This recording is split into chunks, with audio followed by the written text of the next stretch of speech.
Olá, nono ano, bom dia a todos, espero que vocês estejam muito bem. Hoje nós iremos dar continuidade ao nosso capítulo 2, tá? Sobre o surrealismo, onde já iniciamos o estudo de alguns artistas, né? De dois artistas na aula passada, que foi o Max Ernst e o René Magritte. E hoje nós vamos continuar falando sobre os artistas surrealistas, destacando o Salvador Dalí, certo? E o Marc Chagall. Primeiro nós vamos falar sobre o Marc Chagall. Então vocês podem acompanhar a aula na página 11, certo? E aí também trouxe alguns slides para a gente complementar o nosso estudo. Então o Marc Chagall, ele é um pintor, gravurista, ceramista e ilustrador de livros russo do século XX. É considerado um dos mais importantes artistas plásticos da arte moderna. E aí, quando eu falo da arte moderna, falo do século XX, é exatamente falando das vanguardas, né? Modernistas europeias, exatamente desse século XX. Então, ele também vai se destacar como um surrealista. E aí, tanto no livro como aqui no slide, vou voltar aqui para o livro, vem falando exatamente que o Marc Chagall foi um artista que transitou entre influências de vários movimentos artísticos. Assim como eu falei para vocês em outro momento, não era limitado que o artista ficasse somente naquele movimento ali a qual os pesquisadores colocam ele, a qual a obra dele vai se destacar a mais, né? Não. Como todas as tendências elas vão acontecendo de forma simultânea, quase que ao mesmo tempo, algumas vezes, então, por isso que também alguns vão transitar entre um movimento e outro, tá? Mas a característica fantasiosa de várias de suas obras o aproximou do surrealismo, certo? E aí, claro, em suas obras ele vai misturar imagens inspiradas na sua infância na Rússia com as tradições religiosas judaicas e também figuras do folclore de seu povo e a própria imaginação. Então, é claro, algumas vezes a gente vai perceber nas obras de Marc Chagall a presença de elementos imaginativos. Isso aí também é tipicamente, né, do movimento surrealista. E, claro, sempre também colocando algumas questões da sua própria vida. E aqui no caso dele, né, da sua infância, tá? Outro detalhe aí que eu coloquei no slide exatamente sobre as características de suas obras. E aí nós temos a presença nas obras do Marc Chagall de elementos imaginativos. Ele trabalhou com temas oníricos e eu já expliquei que os temas oníricos são exatamente relacionados a sonhos, muitas das vezes também a pesadelos, né? Porque nem tudo vai se remeter a sonhos, mas também a pesadelos, a imagens surreais, né? E aí também vem falando sobre a significativa influência cubista, por isso que ele vai transitar entre outras referências, entre outros movimentos para produzir suas obras. E no caso aqui, algumas vezes pode-se ter essa influência cubista em suas obras. E aí o cubismo é justamente quando a gente vai colocar, vai introduzir nas obras formas geométricas, tá? Que também vai ser um dos movimentos que a gente vai falar a respeito ainda. E aí tem o uso de cores escuras para transmitir mensagens e sentimentos também de angústia, tristeza e sofrimento. Então, de forma proposital, eles usam as cores escuras para transmitir exatamente esse turbilhão de emoções aí, que é tipicamente desse contexto a qual os artistas estão inseridos. E por conta desse contexto, né, de pós-guerra, de transformações, o Marc Chagall também vai retratar as aflições de perseguição nazista dos judeus, aos judeus, desculpa. É exatamente por isso que eu coloquei aqui, que ele vai trazer imagens referentes, né, à religião, às tradições judaicas, inclusive esse momento aí de grande perseguição aos judeus que foi esse período aí das ideologias políticas, né, como o nazismo, certo? E aí, um outro detalhe é exatamente sobre a obra que está no livro de vocês, que é Amantes entre Lavandas, feita em 1930, tá? Trouxe ela para vocês observarem. E aí no livro de vocês também vem falando sobre que o Marc Chagall, ele não recriou memórias, mas transformou vários elementos de sua vivência em cenas surreais, como essa que vocês estão observando, né? As suas pinturas apresentam um lirismo próprio. E aí essa obra aqui, chamada Amantes entre Lavandas, que é um óleo sobre tela, ela vem trazendo exatamente esse lirismo, né? Esse romantismo, esse sentimentalismo aí, representado nessa figura aqui, nessas duas figuras, né? A representação desse casal. E aí ele deixa bem claro que é um jarro, mas claro que percebe-se também que esse jarro pode ser representado como uma paisagem, né? Uma própria árvore, onde a gente percebe que é como se eles estivessem flutuando, né? Estivesse exatamente nessa pureza, nessa emoção, nessa pureza de um amor que meio que flutuante, que deixa as pessoas flutuarem. Então é isso também que ele quer representar nesse momento. E aí, no livro de vocês, ele deixa claro que as pinturas de Marc Chagall apresentam um lirismo próprio, nos tons únicos de azul na música tocada por bodes ao violino e nos casais que flutuam pela paisagem. Então é algo bem, né, romantizado, que ele coloca aqui nessa obra. E aí uma outra obra bem interessante que não está no livro de vocês, mas que eu trouxe para vocês conhecerem de Marc Chagall, é Eu e a Aldeia, tá? Essa obra, Eu e a Aldeia, ela vai representar exatamente diversos aspectos do passado de Marc Chagall. Inclusive, né, o homem que nós vemos aqui, ó, esse aqui é o homem verde, né, que ele representa na imagem. Alguns estudiosos apontam como sendo o próprio pintor, né? Ele mesmo se representa na sua obra. E aí o homem da cor verde seria ele, né? Já a figura aqui, essa figura branca, onde a gente percebe exatamente aqui a figura de uma cabra, né?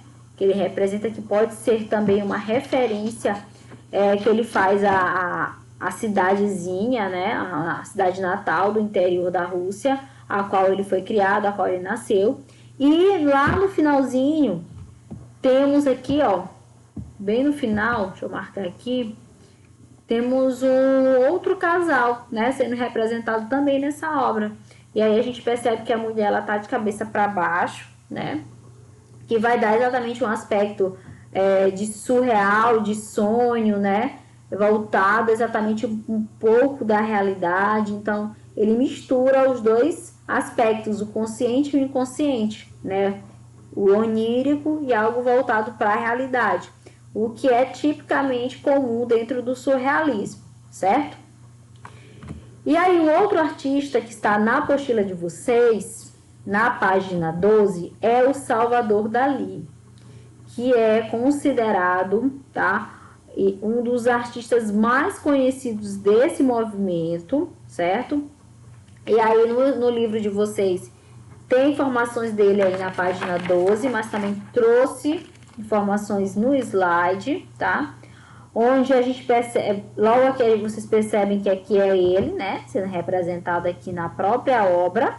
E aí ele é um dos artistas surrealistas mais conhecidos. A sua personalidade e suas ideias extravagantes marcaram a sua trajetória, assim como sua inquietação e intensa produção artística, né? Então a mesma coisa fala aqui no livro de vocês, dessa intensa carga emocional, artística, que ele vem trazendo para as suas obras. E é claro que alguns, né, contam nas pesquisas, né, artísticas, os críticos de arte, que o Salvador Dalí, ele era considerado, na verdade, um artista que gostava exatamente de se exibir, e era proposital, ele gostava de se exibir, até mesmo a aparência dele, percebam aqui o bigode, né, algo bem diferente, e chegava-se a afirmar que os seus quadros eram, ele mesmo falava, né, de uma forma bem exibida, que os quadros dele eram como se fossem fotografias de sonhos pintados à mão. Fotografias de sonhos pintados à mão, né? Então ele era bem exibido mesmo. E outro detalhe é que ele não se relacionava com os outros artistas, porque era bem comum eles se reunirem, né, para conversar, para falar a respeito da arte, e ele não. Ele era muito retraído, né? Ele ficava sempre à parte de determinadas situações no mundo artístico. Então, por isso também achavam que ele, né, era bem exibido nesse quesito. Mas, independente de qualquer coisa, né, as obras dele ultrapassavam mesmo todos os limites de representação surrealistas. E aí ele era um artista inovador, né, no livro de vocês também me falando isso, ó. Ele era um artista inovador, contestador, observador das sutilezas da arte e dos movimentos humanos. Os sonhos e as alucinações vividas se transformaram em obras e influenciaram sua forma de viver. Então ele vivia exatamente aquilo que ele produzia, né? Então fazia parte da sua vivência mesmo. E aí, como características plásticas das obras de Salvador Dalí, trouxe algumas que tá no livro de vocês, algumas eu já até citei, né, rapidamente. E aí tem a busca pela referência nos estudos psicanalistas de Freud, tá? O Freud, ele buscava exatamente sempre se voltar para a mente humana, para os estudos referentes à mente humana, e isso daí interessava bastante Salvador Dalí.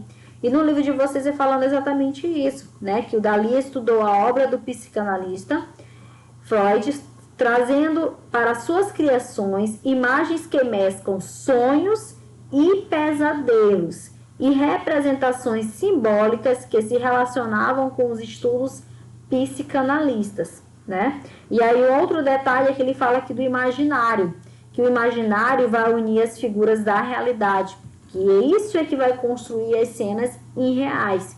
Então é unindo a questão do onírico e do real, consciente e inconsciente. E o Salvador Dalí vai fazer isso perfeitamente nas suas obras, né? Ele vai unir as figuras da realidade para a construção de cenas irreais e muito perturbadoras diversas vezes.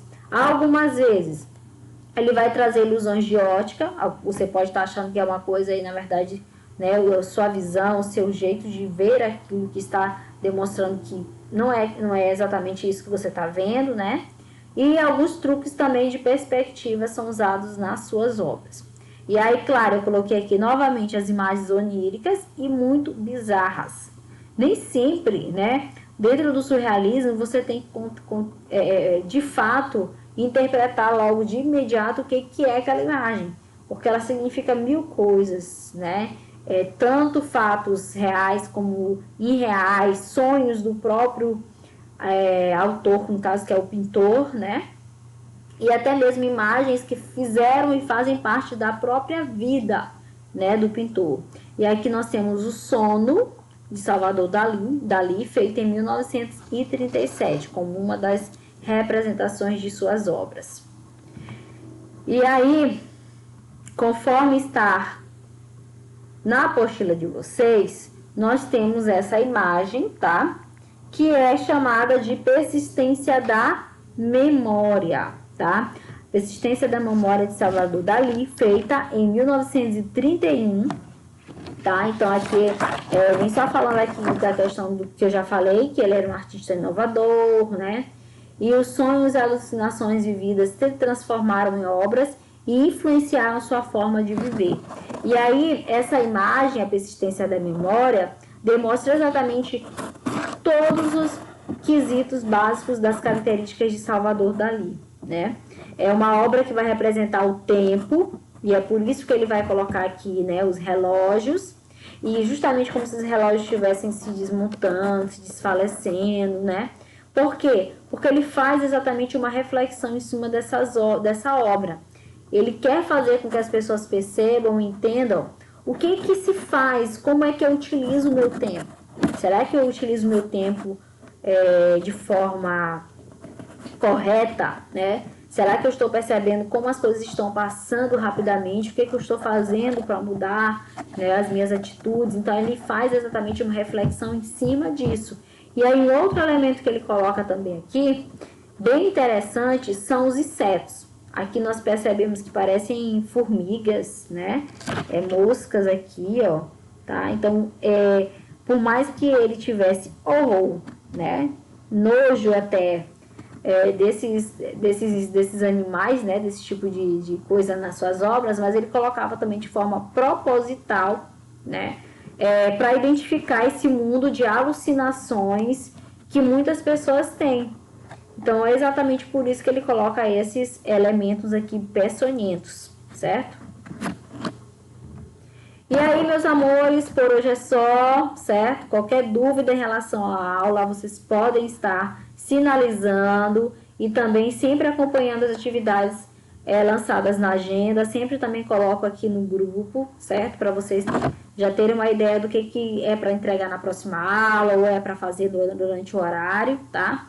Então, não se preocupem quanto a isso, certo? Então, obrigada a todos e até a próxima aula.